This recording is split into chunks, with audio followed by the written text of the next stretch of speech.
Ontem eu estava vindo do Rio de Janeiro, vai ser minha nova cidade, para cá.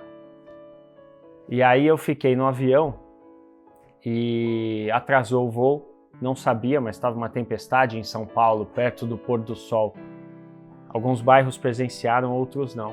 O voo veio para cá, aí o capitão disse que teria que voltar, porque não conseguiu pousar. 3 aviões antes arremeteram em Congonhas, Viracopos sem condições, Guarulhos sem condições, voltamos para lá. Foi curioso perceber que 90% do avião se acomodou com a situação que estava.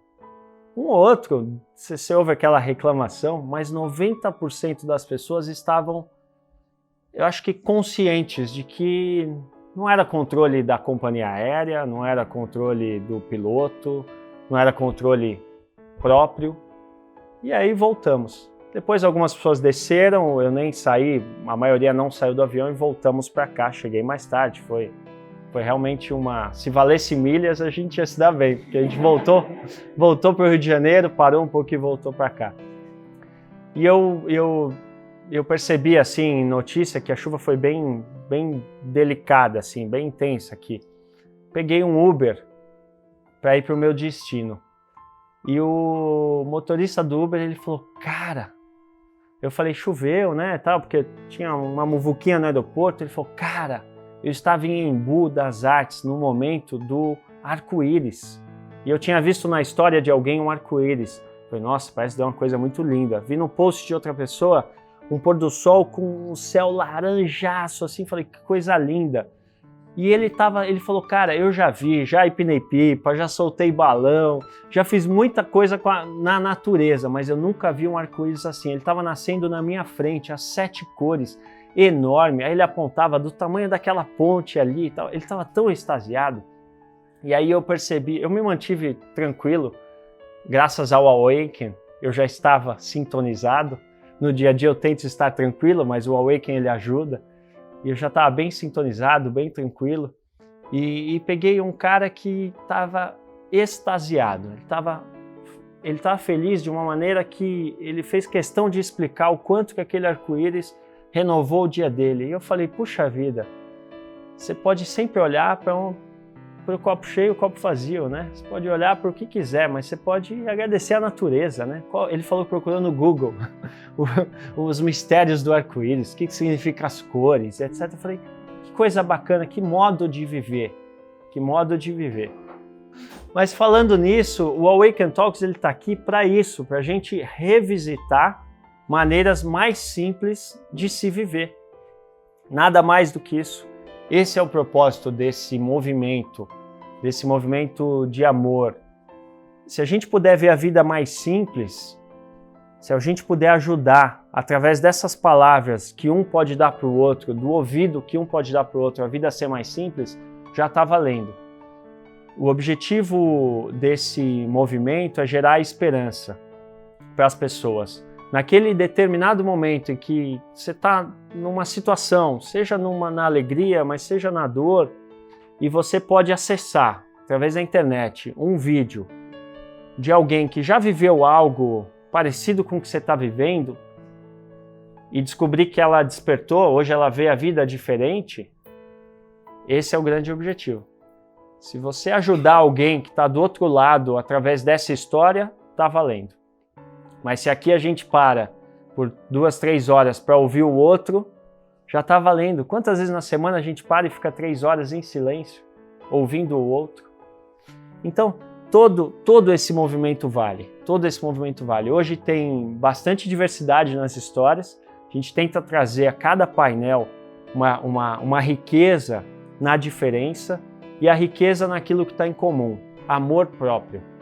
O que está em comum é o que faz essas pessoas estarem aqui, vivas, felizes. Todo mundo tem sua felicidade e tristeza. Aqui a gente não está trazendo santos, gurus, monges. A gente pretende também trazer alguns desses para mostrar como é que foi e como está sendo o processo de despertar deles. Mas a ideia é fazer com gente da gente. Todos vivemos os altos e baixos. Como que a gente pode tentar viver um pouquinho mais linear? Esse é o objetivo.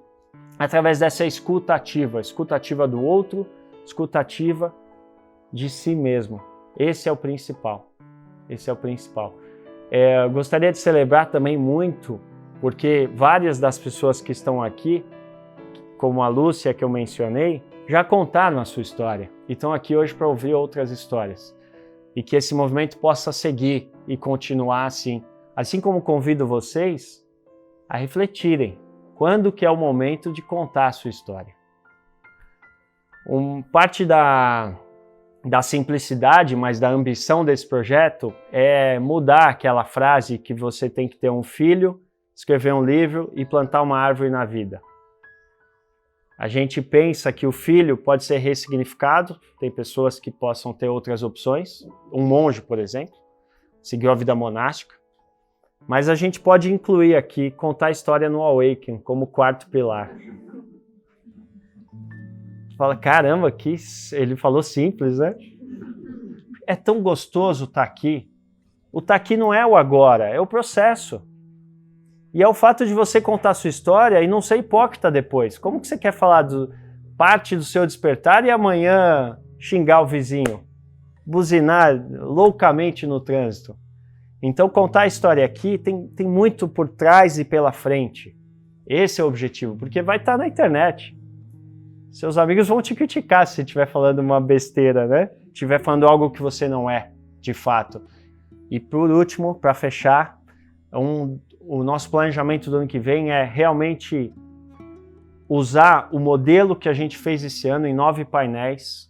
Esse modelo simples, vocês estão vendo, a gente está num jardim simples, uma captação com profissionais, mas de alguma forma simples, que os custos não são elevados, para encorajar, através dos guias que a gente está criando, que outros embaixadores façam esse evento, aonde quiserem. A gente vai dar toda a assessoria do processo de curadoria. E o guia básico para esse evento, os símbolos que a gente tem para que esse evento aconteça. E aí expandir. Lembrando, eu já falei em outros vídeos que a gente quer deixar acessível esses vídeos, seja com a linguagem de Libras, seja legendado para uma série de outras línguas. Ao longo que o projeto vai ganhando corpo e capital, a gente reinveste ele na causa. É uma espécie de negócio de impacto social. Só que como a gente não consegue erradicar a falta de esperança, não dá para se encaixar como uma empresa de negócio social, mas dá para se encaixar como uma empresa no modelo consciente do capitalismo. Porque a internet gera renda. E essa renda ela pode ser para você deixar os vídeos mais acessíveis, para você deixar melhores formatos para que as pessoas possam criar eventos em outros locais do Brasil, de São Paulo, do mundo, de outros países. Porque a gente tem uma certeza, a sua história aqui, ela pode ser útil numa pessoa que está do outro lugar do mundo, se ela tiver a capacidade de entender. Então a gente quer deixar acessível. Para as pessoas que viajam bastante o mundo afora, percebem que no fundo todo mundo quer amar e ser amado. Não tem outra verdade. Então até me emociono por falar isso, porque não há verdade maior que o amor. Então se a gente puder fazer um projeto global com a simplicidade regional, é o que está valendo, é o simples, é o vento voa por todos os lados. Então, quanto mais simples for, mais escalonável é. E essa é a ideia. Obrigado a todos. Valeu!